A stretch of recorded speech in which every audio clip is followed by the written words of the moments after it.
YouTube, hey there, it's Casey Dimon, TaxSaleAcademy.com. Thank you so much for joining me as I record this episode for the Tax Sale Podcast. If you enjoy watching me as I record these episodes, then stick tight, but let me know by clicking that thumbs up button. And also, don't forget to subscribe to our channel right here on YouTube. That way you don't miss out on future tax sale training videos. Now, if you'd prefer to listen on the go, just head on over to TaxSalePodcast.com. There's a link down below in the description. On that website, you can download us on your favorite podcasting platform, and you can listen on the go. Let's go ahead and switch on over and record that audio portion for you right now.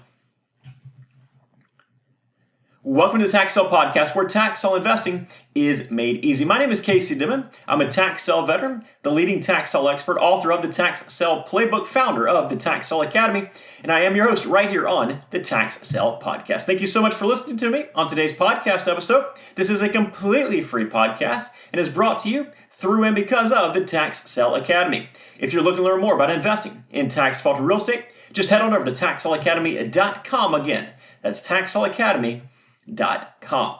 On today's episode, I want to go over my pre-auction process. I've mentioned this in a previous episode where we compare veterans to investors, but one of the major differences are the veterans, the successful folks, they have their processes. Now, what I've found over the years is that many new investors have a very haphazard approach to investing, whether they realize it or not. In some cases, they know better, but thinking that having an actual process for everything is a little bit overkill and unnecessary. In other cases, they just simply don't know what they don't know. They have to learn the hard way. And on a side note, I'm a huge proponent of having a process and using a process for everything in this business. Now, don't get me wrong, I'm a spontaneous guy, generally speaking, but I've got a process that I follow every step of the way when it comes to my tax sale business. Now, we're going to discuss my pre-auction process in today's episode. With a few minor tweaks here and there, this is the process that I've used for over 17 years now, and it's one that I've taught many people about. It's a simple 5-step process I'm going to walk you through today. The first step is to figure out what the heck you're going to invest in. Before we can start this process, and before we can buy our first property, we must know what we'll be investing in. I've discussed this before, but here's the general process to use when deciding where to invest. Figure out if you're more of a tax lien person or a tax deed person, or maybe a combination of both. If you're in the United States, then figure out your local market and then see if that has any opportunities out there for you. If so, that's going to be a fantastic place to start just because it's close to you. If there isn't anything local, or perhaps the system that you want to invest in is not local, or maybe the properties sell for too much money, or maybe you're just an international investor investing here in the United States, then start venturing out on areas that suit you better. So I'm frequently asked, which state is the best state? Now, I've invested in more than a dozen states for various reasons, and there are probably another couple of dozen states I could invest in if I could physically get there, if I didn't have time constraints on me, right? If I could go to every single auction in every single state, I probably would. But figure out your investment objectives, how much money you want to invest, how much time you want to invest, what you're looking to make, your risk tolerance, your time value, your value of money, all that stuff combined, and then make the decision where to invest. If you're looking to find out more information about these specific states, a great resource is going to be the state guide on my website. There's a link down below in today's show notes. For me personally, I'll attend auctions as they fit my schedule, which will kind of dictate where I'll be investing. Now, some sales are going to be held once a week, and others are held once a year, once every 2 years. I also travel quite a bit, and I have lots of different trainings that I hold for the Tax Sale Academy. So all that factors into my schedule and where I personally invest. But ultimately, I attend auctions where I'm able to. This could mean 2 a month, or it could mean 30 or 40 in 1 month. It just depends on a lot of different factors. Now, after I find out the area information, I start looking for the actual sale information. Every single county is slightly different.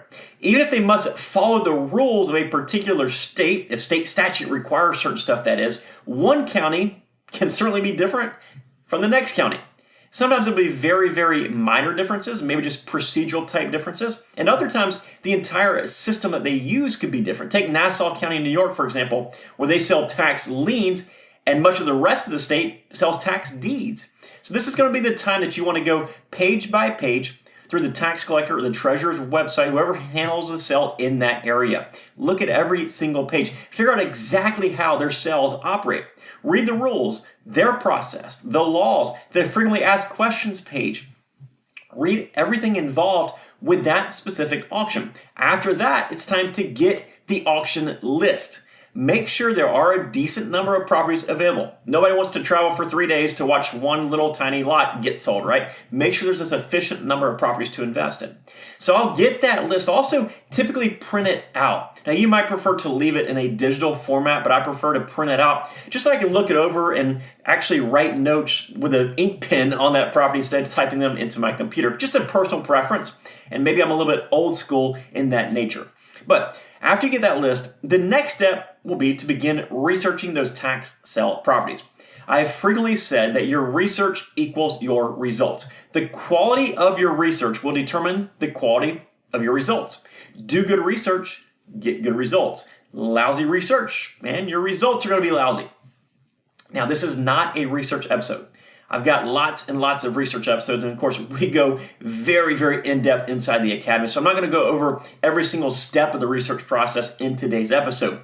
But be sure to check out all those other episodes if this interests you at all, and if you're not positive about what you should research or how to go about it. But whatever the case, make sure you know without a doubt what you are bidding on. This will undoubtedly be the most time-consuming part of the process, so learn to do it efficiently. Here's the process I use for efficiency. I'll do an initial scan of that auction list, and right off the bat, I'll cross through properties if they're outside of the budget that I want to spend for that particular county.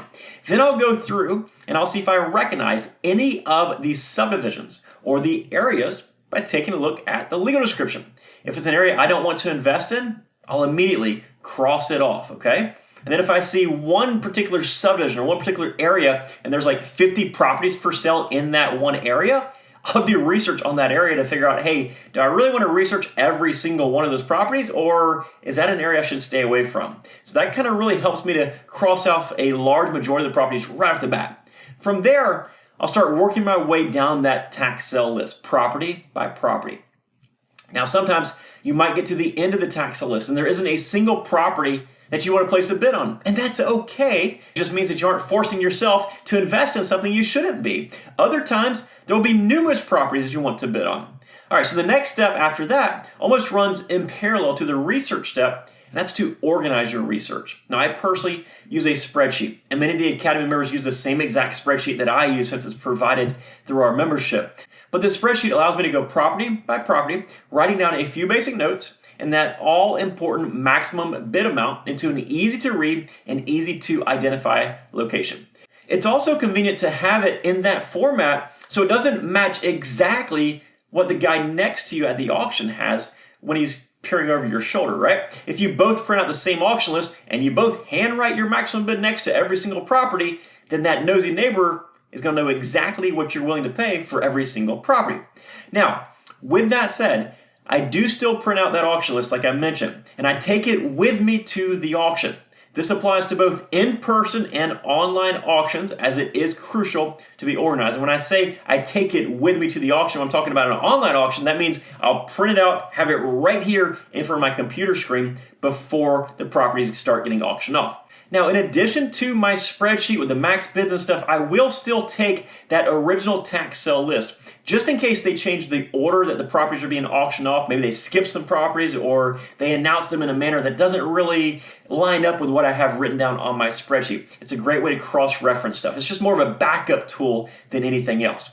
So now I have my spreadsheet and that auction list, and these two things will go into a small 1/2-inch 3-ring binder. And this does numerous things to help me out. First of all, it keeps that auction list in order in a very easy to read format. Instead of flipping through staple page after staple page, or maybe have all the pages just unstapled and they get all mixed up and out of order and stuff, I simply go to the page and I flip it in that 3-ring binder.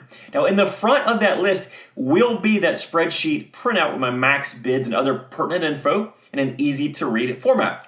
Now, the folder itself, it allows me to have something hard that I can write on. It's also something tangible that I can hold on to instead of just a stack of loose papers which could easily be left behind or get out of order, it could be blown or something like that, right? And then lastly, having that folder, being able to open that folder and close that folder provides me privacy from the guy next to me trying to peer over my shoulder.